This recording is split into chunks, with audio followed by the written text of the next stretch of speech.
Yeah, exactly. Well, welcome to Lunchtime with Ryan Lombardi. I'm JT Baker. I'm a junior in the hotel school, and I'm also the student elected trustee on the board of trustees. And we're really excited to have you here. Thank you for all your participation over the week and the questions you submitted, and we hope you enjoy it. Yes, thank you all for joining us again today. I know it's still morning time technically, but it's almost lunchtime. Correct. And I'm so pleased that Cornelian extraordinaire JT Baker has graced us with his presence today. He's really an outstanding student leader on this campus, and it's a real treat to get to work with and get to know. So we're pretty lucky to have you here today. Thank you, JT. Well, it's good to be here. Appreciate it, yeah. So how's everything going? You wrapping up the semester here? What? Yes, sir. So everything's going really well. At first, I was a little skeptical if I'd even get back to campus, with all the snowstorms. Little weather issues after things. I heard a lot about that, actually. I'm sure you did. I got a lot of emails. But it's not a real Cornell, kind of winter season without that. So, Yeah. It adds part of the process, but the semester's going really well. Good. So finishing up semesters next week. Yeah, just a couple days of classes left, right? Correct. Yeah. And then honing in, making sure finishing strong. That's my big motto. Got to finish strong. How do finals look for you this semester? So I have three big finals. Okay. In the hotel school. Okay. So I'm in real estate finance. I'm in hospitality business law. Okay. And then I'm also in entrepreneurial management and facilities. Awesome. So I have a big one in business law. Oh, really? Yeah, coming up. So is that the one you're really focused on? Yeah, I got a whole lot. So yeah. So I'm excited. Good. Are they spaced well? I always ask this to students, there's this pretty long finals period. Correct. And sometimes students say, oh, my finals are all bunched up, or they're spaced out. And I think that it's just my luck every time. My finals are always bunched up. Are they? So they're back to back to back. Which is okay. But then you get it over with, right? Correct. And you kind of get in the groove of things and just knock everything up. So. Right. And then you can sit back a little bit. Will you leave right away, or will you stick around? And I always have the luck of them being bunched up at the end of the final schedule. So so I'll leave pretty much the last day. Okay. But that's okay. I get to relax a little bit, make sure I take my time studying, leading up to it. Yeah. So I kind of like that method. Yeah. Do you have any big plans for winter break? Yes, I actually do. So right after Christmas, I'm going to Israel. Oh, wow. For about 10 days. Okay. And a student at Cornell actually nominated me for this group, and it's for non-Jewish student leaders across the country to go to Israel, learn about the culture, learn about the history, and I think it's going to be an amazing trip. My first time ever going. Yeah. So I'm really excited.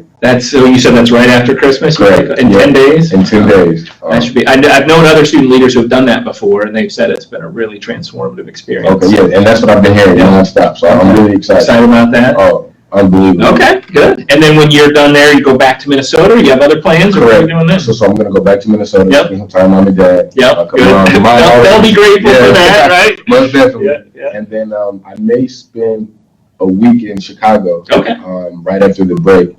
Because the past 2 summers I worked for the Minnesota Vikings for the chief operating officer, Kevin Warren. Okay. And Mr. Warren actually just left the Vikings and was named the commissioner of the Big Ten Conference. Oh, is that right? Correct. Oh, wow. Okay. Which is unbelievable. And he's actually the first black commissioner of any Power 5 conference. Is that right? So it's very historic. Awesome. That's awesome. And he's a big mentor of mine. Sure. So I'm going to go. Their headquarters are in Chicago. In Chicago, the Big Ten headquarters. Correct. Okay. So I'm going to go and kind of just see. Spend a week with him. See what the new job is like, and kind of get acquainted to the Big Ten. That'll be an experience. Oh, yes, sir. And what Big Ten? So that's part of the Power 5. So they probably have bowl games going on too, 100%, right? Yeah. There'll be a lot of intensity going on. Correct. I mean, maybe will those mostly be over by then? You think? No, so I think what the schedule is exactly. Most of them will be over by that time because then the college football playoffs always happen around New Year's Eve. Right. So and this will be like the 10th or somewhere in a couple weeks into January. Okay. So it'll be just wrapping up. Yeah. But it'll still be an exciting time. Wow. Like championships being shipped out and things getting finalized. Okay. We'll make sure he hears a little bit about Cornell. Oh, 100%. Okay. We always have to do that. Everywhere I go, take Cornell. That's good. We got to keep that going. Yes, sir. So you think that break, you got a lot going on. That sounds pretty exciting. Trip to Israel, some time in Chicago, sometimes with mom and dad. It's definitely going to be busy, but I'm enjoying everything that I'm doing. Yeah. I do have to find time to relax. I've noticed that now. Yeah. You know, as I've gotten older at Cornell, you have to take the time to relax. You know, and schedule that time in, because it's so easy to just constantly go and feel like you need to accomplish all these different things. But you know, your health, your mental health well-being, your physical well-being is the most important. That's right.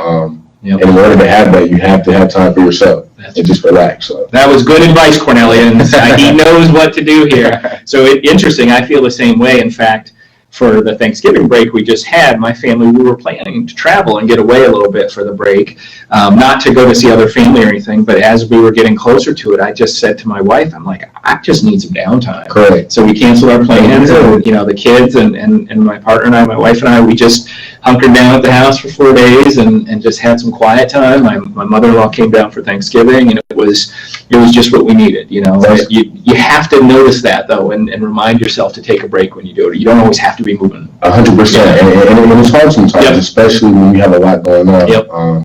So that's good. And Cornellians are driven, right? They're getting stuff done. They're trying to accomplish and achieve, which is all good. But even I think, I mean, your perspective, JT, even the world's most successful leaders, most successful people, I think, if you speak to them or if you read books about them, whatever, they will tell you that they carve out time for themselves. And they carve out time to recharge, whatever that means. It's different for everybody, right? But whatever that means to them, they figure out a way to do it. And I think that's so important, and you're absolutely right. But I do think Cornellians are starting to do a better job of recognizing that. You know, from a student perspective, I think students are really sophisticated and above everyone else, you know, when it comes to understanding their health, and it's essential. You need that to be successful at Cornell, in life, in general. So one of the things I've noticed, and I'm going to keep on this thread for just a second, I do notice this intensity with Cornell students, and sometimes I've heard students say they feel like they've got to kind of, there's almost like a competitive sense there with their peers. But then what you're just saying is that students are taking a little more awareness and interest in their health and their well-being.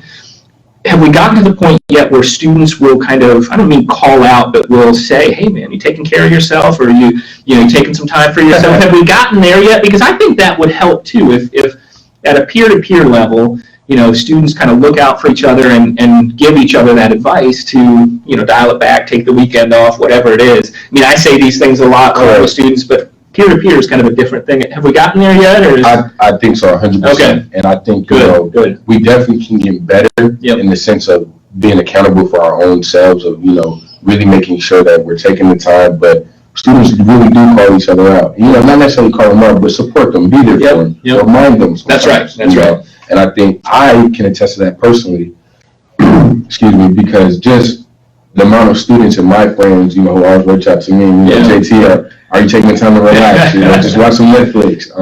How are you doing? You know, and that really means a lot to me, and it kind of sparked me to continue doing that. So that's something I would challenge all Cornell students is, you know, especially during this finals period, take the time to reach out to your friends, take the time to check in, and then also take the time to relax. You know, everything's going to work out. We're all going to, you know, get out of here or be successful, because we do tend to put a lot of pressure on ourselves. Cornell students do. I mean, staff and faculty do too. But I appreciate what you just said so much. I say this to students all the time. And again, I realize it's one thing to come from someone like me as an administrator, another thing to come from a peer. But I always say to Cornell students, you're already incredibly successful. The fact that you're here and you're at Cornell and you're getting a world-class education, and to be so hard on yourself that you got to keep all the time pushing, like you're already doing so much, and just acknowledge and own and appreciate that. Because from where I sit, you know, I didn't go to a place like Cornell. I couldn't have gotten into a place like Cornell. I went to great schools. I had a great experience. But when I sit with students today, like yourself, with other students, I'm blown away. I'm like, you are so much further ahead today than where I was at your age. Like, it's not even comparable. So you're doing great, and just enjoy that and take it easy and appreciate that. And that's one thing I can attest to. Being at Cornell, I'm around some of the smartest and brightest students and faculty and people I've ever met in my life. You know, and I think that's one of the biggest blessings of being at a school like this. It's just you're around so many talented, brilliant people in all facets, you know, in all industries and everything that they're doing.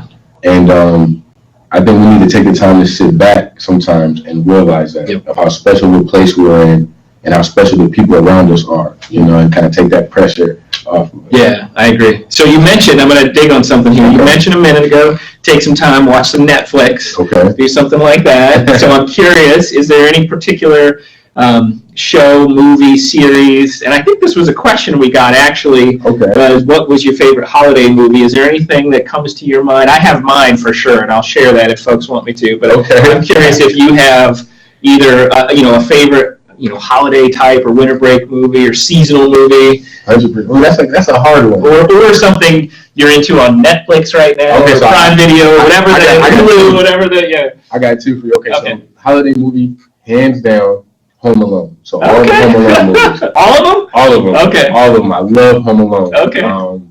For some reason, I always wish that I'd get left home alone and just be able to have that type of adventure. I'm glad I did it. My mom and dad took care of me. But it just seems so cool to just run around New York City by yourself. And that's Home Alone 2. Yeah. Right. Home Alone 2. Okay. I know. But I think that's an essential Christmas movie. You have to. Okay. Home Alone. Good. But as far as Netflix. Anything good?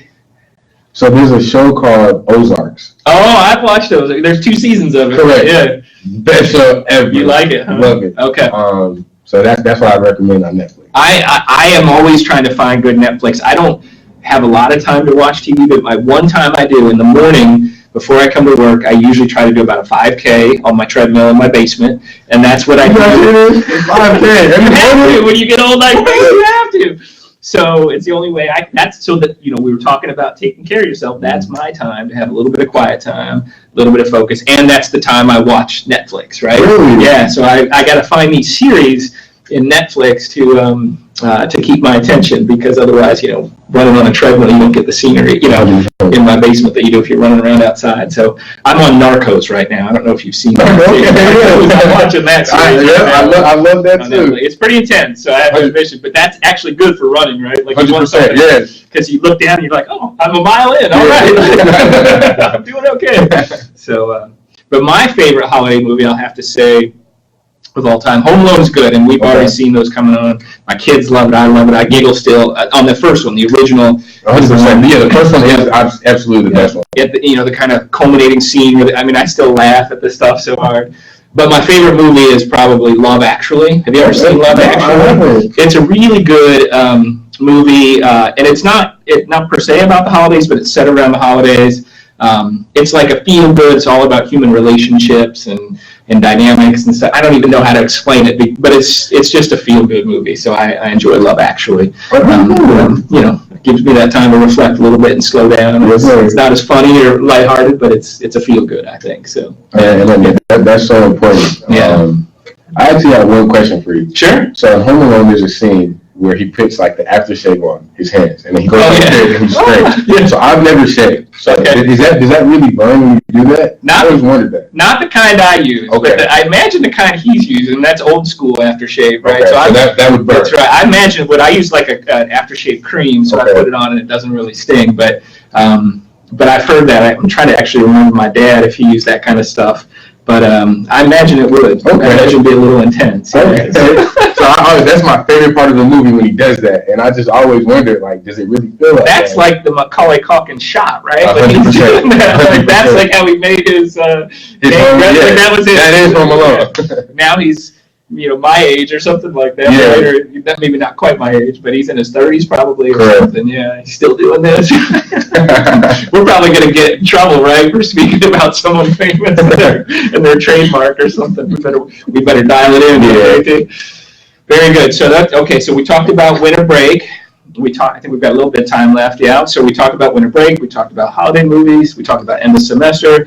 Anything you're looking forward to next semester in particular as you think about it's called spring semester, but it's hard to say that when you come back and it's in the middle of winter. Correct. Anything that's high on the mind for you?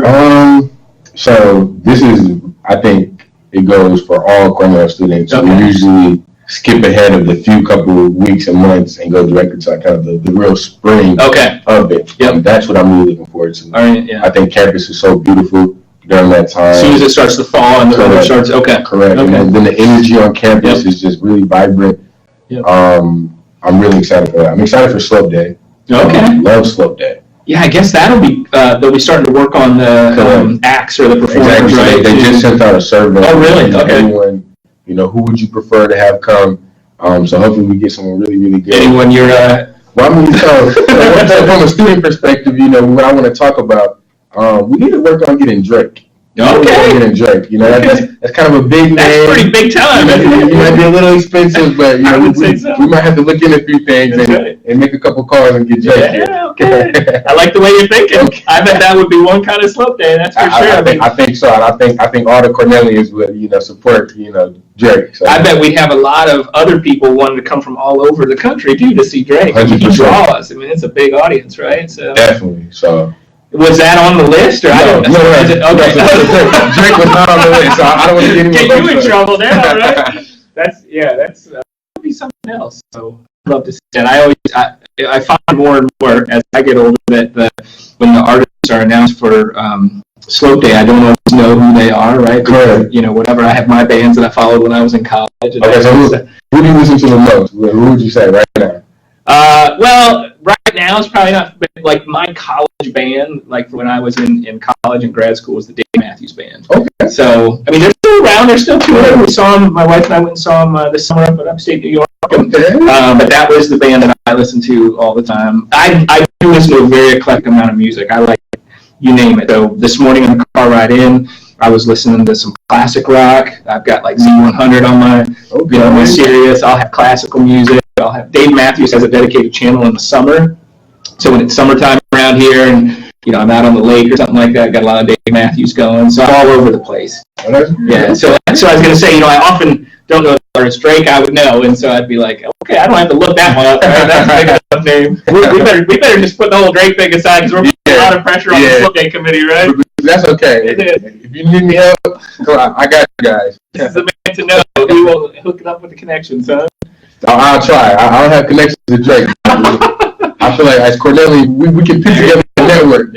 We're very resourceful. So. I like it. So that's spring. I'm trying to think. I think we got one other question in advance, but I can't remember what it is. Right? What it was? What was about the holiday movie? Tradition. Holiday tradition. Oh, a tradition. Memory.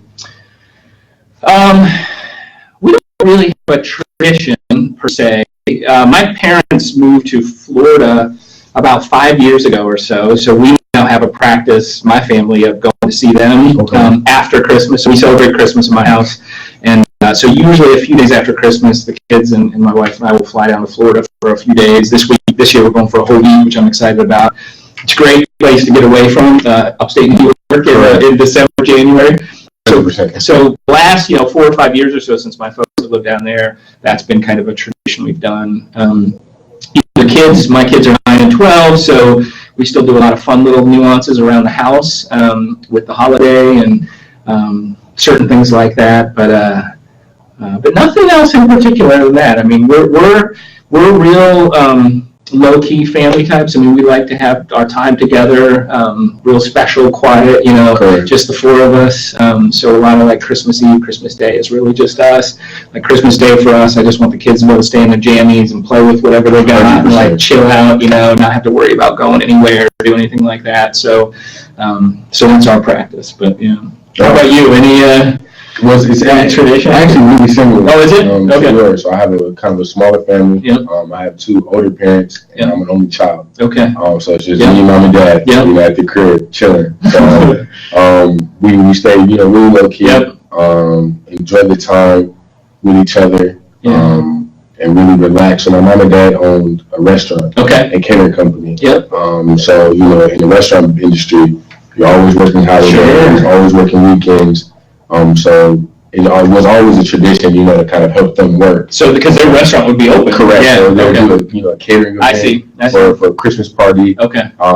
So when we do have the time on Christmas Day, we just relax, just us 3, exchange gifts. Yeah. Usually watch some football a couple days in advance. There's a lot of football games going on. Yeah. Basketball games, that's a tradition. Yeah. And just kind of relax. Okay. Sounds like we're both similar like that, right? A little low-key time, a little downtime. Everything else is always, moving fast-paced. And so when we take the time, just relax. That's great. Great. Any other messages you want to give out to Cornellians watching today as we start to wrap up here? Anything you want to say? You gave some great advice earlier on.